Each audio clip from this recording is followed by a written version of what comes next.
राम राम राम राम राम राम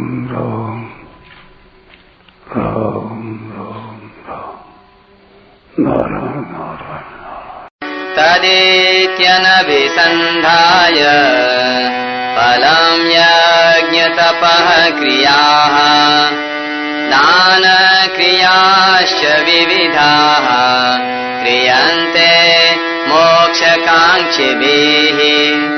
25वां श्लोक। तत् नाम से कहे जाने वाले परमात्मा के लिए ही सब कुछ है, ऐसा मानकर मुक्ति चाहने वाले मनुष्यों द्वारा फल की इच्छा से रहित होकर अनेक प्रकार की यज्ञ और तप रूप क्रियाएं तथा दान रूप क्रियाएं की जाती हैं। व्याख्या। तदित्यनभिसन्धाय फलं यज्ञ तपः क्रियाः दान क्रियाश्च विविधाः क्रियन्ते मोक्षकांक्षिभिः। केवल उस परमात्मा की प्रसन्नता के उद्देश्य से किंचन मात्र भी फल की इच्छा न रखकर शास्त्रीय यज्ञ तप दान आदि शुभ कर्म किए जाएं। कारण कि विहित निषिद्ध शुभ अशुभ आदि क्रिया मात्र का आरंभ होता है और समाप्ति होती है।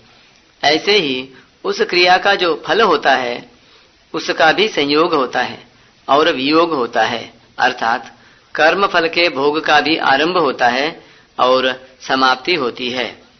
परंतु परमात्मा तो उस क्रिया और फल भोग के आरंभ होने से पहले भी हैं तथा क्रिया और फल भोग की समाप्ति के बाद भी हैं, एवं क्रिया और फल भोग के समय भी वैसे के वैसे हैं।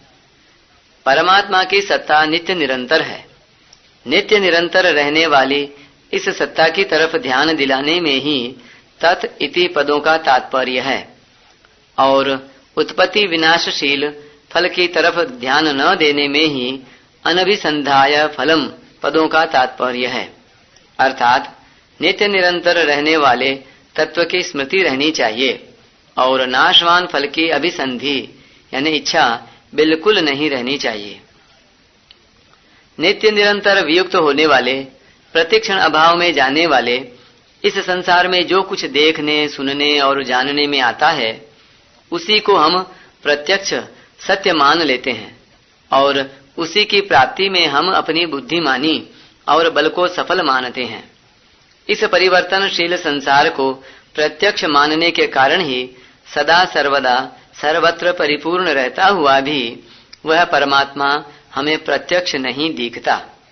इसलिए एक परमात्मा प्राप्ति का ही उद्देश्य रखकर उस संसार का अर्थात अहंता ममता का यानी मैं और मेरेपन का त्याग करके उन्हीं की दी हुई शक्ति से यज्ञ आदि को उन्हीं का मानकर निष्काम भाव पूर्वक उन्हीं के लिए यज्ञ आदि शुभ कर्म करने चाहिए।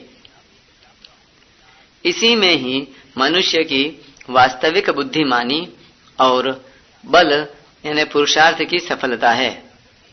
तात्पर्य यह है कि जो संसार प्रत्यक्ष प्रतीत हो रहा है उसका तो निराकरण करना है और जिसको अप्रत्यक्ष मानते हैं उस तत् नाम से कहे जाने वाले परमात्मा का अनुभव करना है जो नित्य निरंतर प्राप्त है। भगवान के भक्त भगवान का उद्देश्य रखकर तत्पद के बोधक राम कृष्ण गोविंद नारायण वासुदेव शिव आदि नामों का उच्चारण करके सब क्रियाएं आरंभ करते हैं। अपना कल्याण चाहने वाले मनुष्य यज्ञ दान तप तीर्थ व्रत जप स्वाध्याय ध्यान समाधि आदि जो भी क्रियाएं करते हैं वे सब भगवान के लिए भगवान की प्रसन्नता के लिए भगवान की आज्ञा पालन के लिए ही करते हैं, अपने लिए नहीं। कारण कि जिनसे क्रियाएं की जाती हैं वे शरीर इंद्रियां अंतःकरण आदि सभी परमात्मा के ही हैं, हमारे नहीं हैं। जब शरीर आदि हमारे नहीं हैं तो घर जमीन जायदाद रुपए पैसे कुटुंब आदि भी हमारे नहीं हैं। ये सभी प्रभु के हैं और इनमें जो सामर्थ्य समझ आदि है वह भी सब प्रभु की है और हम खुद भी प्रभु के ही हैं। हम प्रभु के हैं और प्रभु हमारे हैं, इस भाव से वे सब क्रियाएं प्रभु की प्रसन्नता के लिए ही करते हैं। परिशिष्ट भाव परमात्मा के लिए परोक्ष वाचक तत् वह पद के प्रयोग का तात्पर्य है कि परमात्मा अलौकिक हैं, उत्तमः पुरुषस्त्वन्यः, वे विचार के विषय नहीं हैं, प्रत्युत श्रद्धा विश्वास के विषय हैं।